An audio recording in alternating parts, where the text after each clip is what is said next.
So I got a recent question about whether or not someone can make an entire program from kettlebells and whether that workout can still be effective for golf fitness. I think yes, it can. You're going to have to make sure you manipulate a few variables. First, let me say that kettlebells are an awesome tool to use, really great for squats, deadlifts, rows, any of the motions where the bell's in the down position. It gets a little bit more difficult when you get into some of the pressing movements. It's like a shoulder press or a bench press. Can create a little bit of an awkward wrist angle. So if you have any history of wrist injuries or limited wrist mobility, you can run into some problems there.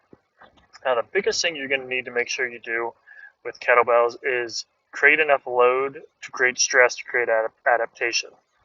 So a thing I'm always talking about is if we don't create stress, our body's not going to respond to that stress by getting stronger. So if you're going to do a squat and you're doing a weight that's only 25% of your maximum weight, you're probably not going to get a whole lot stronger doing that because you're just not creating the stress needed to create adaptation.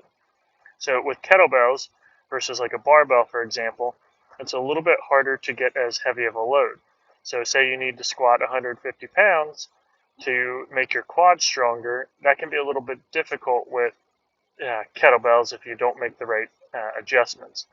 Now, what you could simply do is switch that to a lunge or a split squat variation with the kettlebell. Make sure you're doing enough repetitions to really create some challenge and fatigue in those muscles. You can manipulate the speed you're moving at.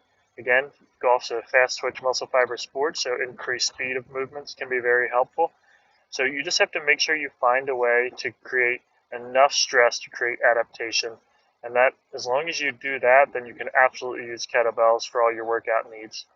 Now, I will say you're going to want to at least have some heavier kettlebells, 50, 60, 75 pounds. If you have a bunch of kettlebells below 25 pounds, you're going to kind of plateau in strength fairly quickly. Exercise selection is also going to be key. I think plyometrics are something we should all include for our golf training. So jumping, throwing, things like that.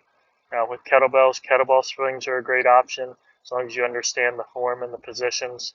You can obviously do any kind of jumping exercise you wanted, either with no weight at all or holding some light kettlebell resistance. You just need to make sure you progress that appropriately. One thing I would encourage someone who's going to do a whole kettlebell plan to look into, and really any golfer, is get a medicine ball. So when we can do some rotation throws and some slams and some of those different high velocity movements with a medicine ball, that can really help facilitate increasing our club head speed and increasing our club head speed at less effort, right?